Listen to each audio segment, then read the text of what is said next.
which is also important. So it's not to be, you know, like, I think at this point we have to be very conscious that we have to be, yeah, putting our money into the police and the food and all that, but at the same time putting the money into, like somebody said earlier, the social capital and the cultural value, so that the society does not disintegrate.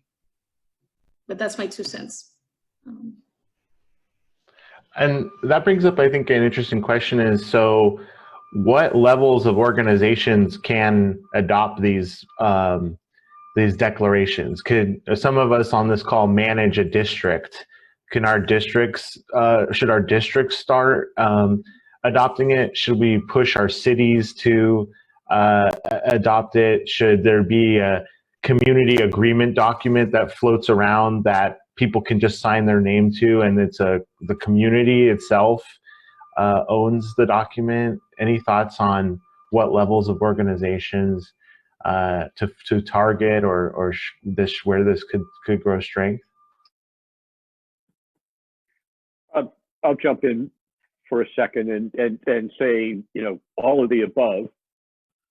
So as the first line in this, to me, are the PlacemakingX hubs. Any groups, communities that are a part of the global movement can consider this as an option, as a point, as I had said, as a statement of purpose and vision, etc. But one of the things that Cheryl brought up and we discussed at our last meeting was, yes, exactly that. What is it going to be like? I'm not sure. For me, it's going to be a ticker tape parade. You know, I don't see myself kissing a lot of babies and strangers the day we celebrate that we can go outside. I think it's going to take me a little more time to get back to comfortable. But that being said, I think we all agreed that there's been no greater time for men to appreciate the value of the social spaces that we share. And, you know, just to be able to stick my toes in the sand right now, but I can't, it's illegal to go to the beach. So I feel that in a way, I'll bring it home and show you what I think it could look like in South Florida. I think that the South Florida group could come up with that, and I think we could lobby to Cheryl's DDA and the West Palm Beach government. I think we could lobby to the Fort Lauderdale government. It falls hand in glove with all the other moves we've already made. And I know somebody from Miami who's on the call. I'm not naming any names. There she is, Corinna. And I'm not going to put her on the spot except to say that we have folks in agency in all 3 parts of our gigantic metropolitan area. And there is no better time. And adding the resiliency piece in, we do have we're not unique in being exposed to the issues of climate change, but we see them pretty up close and personal. And it was important to me to embed the terms resiliency and infrastructure into this, because whatever the work is that's going on in our public spaces, underground or above ground, community needs to have a greater say in what's going on with that. I'll illustrate that by saying it would be a good idea for us to have a placemaking policy before the federal government installs a 13-foot tidal wall between Coconut Grove and Miami Shores. And they're talking about doing that right now, actually putting up a water barrier to keep tidal surge from coming in across an 18-20 mile area. So there are many reasons why we can be motivated to move forward. And I think this is just one of the points where we have to look at a crisis and say, what are the opportunities that lie within this crisis? And one of them is that folks are getting a deeper appreciation, we have a chance to help them make that resonate.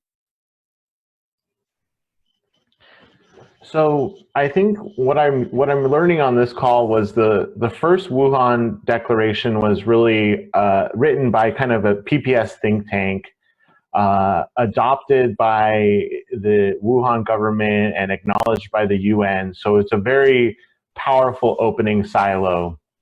And now the challenge is to, before exporting that, to take it into a process in local communities where the document can be edited, recreated, refit, and really new ownership be given to it in the local communities, and then push for adoption in those other municipalities. And that's kind of where we're at next. And so, Scott, I think we want to encourage you to continue to have conversations and to lead that process as the sort of next patient zero of this. Thanks for that designation. And then I think we have Monica on the call, who's with the Pontiac Incubator, who was on our last Corona call.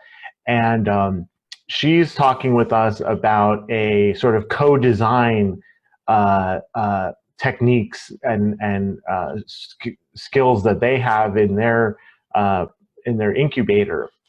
And so we're talking about an upcoming webinar, maybe in the next week or two, on that process. So maybe that process could actually be applied then locally to the Wuhan Declaration, so that communities can come together and collaboratively design theirs. Monica, are you available to chat on and chime in on that at all? Yes. Hi, everyone. Hi, Monica. Hi. So we'd be happy to share that process with you. And we were talking with Ryan about producing a webinar, and it can be interactive, and I can send, I'll post on the Facebook group maybe a link to sort of get a feel for that, and then we can dive more deeply into some of the planning elements. And one thing that's really fun to remember about our process is that we've tested it in education, pilot programs that we've done, and kids really get right into it. So it's very intuitive, and you know, they can then go share with their communities and parents, and then of course kids are always super creative and open and imaginative, so maybe can overcome some of the hurdles that you deal with governments. Awesome. So let me try to Okay. understand and maybe just act. I'll ask it bluntly. So is this process opening? Is this something where we can invite our local constituents in and do this work and consider it on a local level, but certainly include the global input? Is that what I'm hearing? I don't want to overstep my boundaries here.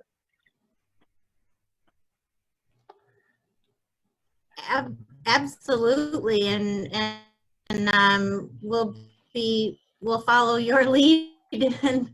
Well, I think it's vice versa. I mean, so if we can organize together and kick this off, it will show others how to begin the work in their own community, and it'll get us started. I like the idea of being able to include all of our local actors and all of you. Let's cast a broad net. We're creating together, and that was the big move, was how do we flip the script from top down to bottom up, and not do it in a way that didn't have buy-in.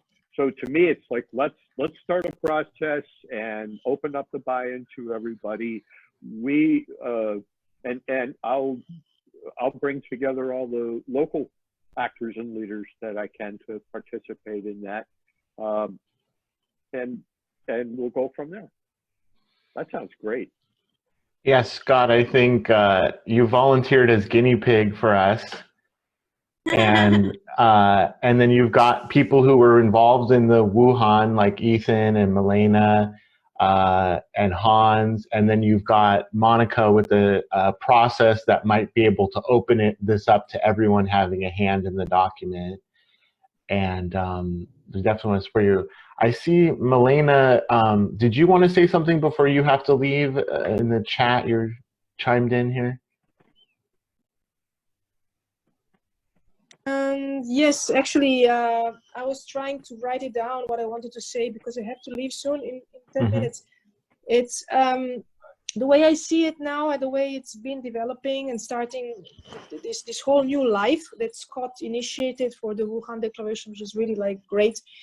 I see it can be used in two ways. I put it in a chat.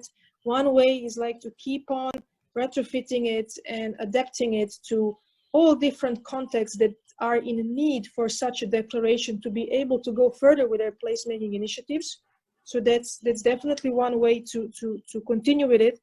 And the other way is, of course, and I will talk about it with Ethan and with Hans and with UN Habitat, because our organizations are actually, you know, the makers of the first one, how to include Wuhan also in this declaration from their side with their experiences. You know, how can they contribute to this?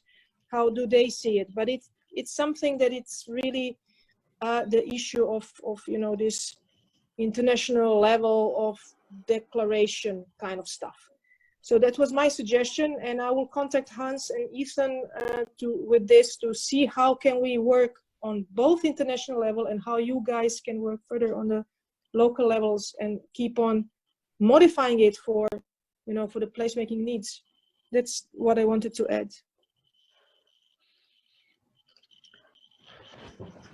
Wow.